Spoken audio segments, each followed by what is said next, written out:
नमस्कार. द्वारकाज किचनमध्ये आपलं स्वागत आहे. चला तर उन्हाळा सुरू झालेला आहे आणि नेहमीच त्याच भाज्या खाऊन आपल्याला थोडंसं जीवावर येते आणि चव पण येत नाही तोंडाला. तर त्यासाठी आज आपण वेगळ्या पद्धतीने ही भाजी बनवूया. तुम्ही तशी खाऊ शकता किंवा पोळीसोबत खाल्ली तरीसुद्धा चालते. चला तर आज आपण थोडीशी वेगळ्या पद्धतीनेच ही भाजी बनवूया. आणि जे आपण कुरडई पापड वगैरे बनवतो, कधीकधी ते आपलं तुकडे खूप पडतात.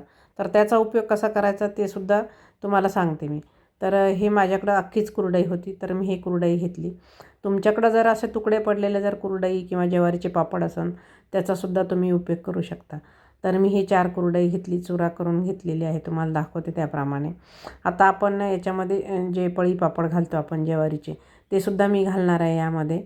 तर पाणी घेतलं, त्यामध्ये आपण जे चुरा करून घेतलेला आहे कुरडयाचा तो घातला आणि हे ज्वारीचे पापडीचे सुद्धा काही माझ्याकडे तुकडे पडलेले होते ज्वारीचे पापडाचे, तर ते पण आपण घालूया याच्यामध्येच.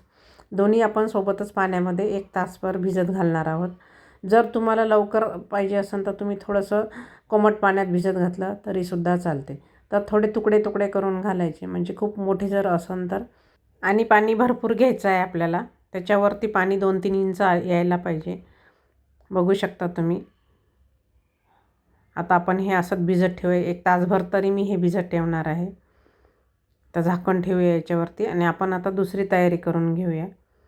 याच्यामध्ये आपण कांदा भरपूर वापरणार आहोत. तर हे मी मोठे 2 कांदे घेतलेले आहे आणि थोडेसे लांब लांब कट करून घेतलेले आहे. 4-5 लसणाच्या पाकळ्या घेतलेल्या आहे. खूप सोपी पद्धत आहे, पटकन होणारा पदार्थ आहे, चवीलासुद्धा अप्रतिम आहे. तर आता 1 तास झालेला बघू शकता, पूर्ण पाणी आपलं हे सोकलं गेलेलं आहे आणि छान हे भिजलेलं पण आहे. आता आपण हे पाणी काढून टाकूया. पाणी भरपूर घातल्यामुळे छान भिजलं गेलेलं आहे, बघू शकता तुम्ही. आपण जे पापडचे तुकडे घातले ते पण छान भिजले गेले आणि कुरडयाचा चुरा तो पण छान भिजला गेलेला आहे. आता गॅसवरती कढई ठेवली, तेल घातलं. तेल आपण थोडंसं जास्तीच घालायचं आहे.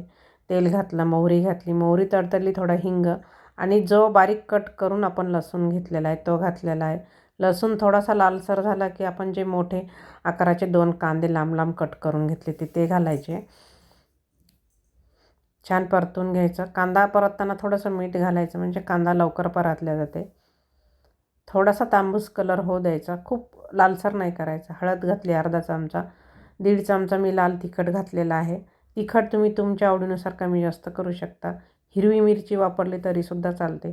थोडासा गरम मसाला घालू शकता, अर्धा चमचा, मी नाही वापरलेला आहे. आपल्याला एकदम साधी सोपी आणि कमीत कमी मसाल्यामध्ये आपल्याला ही भाजी तयार करायची. सगळं छान परतून झालं, थोडीशी कोथिंबीर घातली. त्यानंतर आपण हे भिजवलेलं कुरडयाचं आणि पापडाचा चुरा टाकलेला आहे. छान परतून घेतलं. त्यानंतर 2 चमचे मी जाडसर शेंगदाण्याचा कूट घातला. चवीनुसार मीठ घातलं. मीठ थोडंसं बेताचंच घालायचं, कारण हे कुरडई थोडीशी आंबट असते. त्यामुळं काय होते, लवकर खारटपणा येऊ शकते. त्यामुळं थोडंसं कमीच घालायचं मीठ. छान परतून घ्यायचं. झाकण ठेवायचं. अधूनमधून झाकण ठेवायचं. 2-2 मिनिटाला झाकण उघडून खालीवर करून घ्यायचं. एक 5-6 मिनिट छान वाफवून घ्यायचं. त्यानंतर एका प्लेटमध्ये आपण काढून घेऊ. बघू शकता कलर किती सुंदर आलेला आहे. तुम्ही असंसुद्धा खाऊ शकता हे पोह्यासारखं. चवीला अप्रतिम लागते किंवा गरम गरम पोळीसोबतही खाऊ शकता. चवीलासुद्धा अप्रतिम झालेला आहे. तुम्ही एकदा नक्की करून बघा. तुमच्या घरामध्ये सगळ्यांचा आवडीचा पदार्थ होईल. तुम्ही नुसतं जसं आपण पोहे वगैरे खातो त्याप्रमाणे नुसतं खाल्लं तरीसुद्धा चवीला छान लागते किंवा पोळीसोबत खाल्लं तरीसुद्धा अप्रतिम लागते. पहिले माझी आई, आजी हे भाजी उन्हाळ्यामध्ये खूप बनवायच्या. आता भाज्या पण भरपूर मिळतात, त्यामुळे हे असे जुने पदार्थ मागे पडत चालले. तर चला तर म्हटलं तुमच्यासोबत ही रेसिपी शेअर करूया. प्लीज लाईक, कमेंट आणि शेअर नक्की करा. धन्यवाद.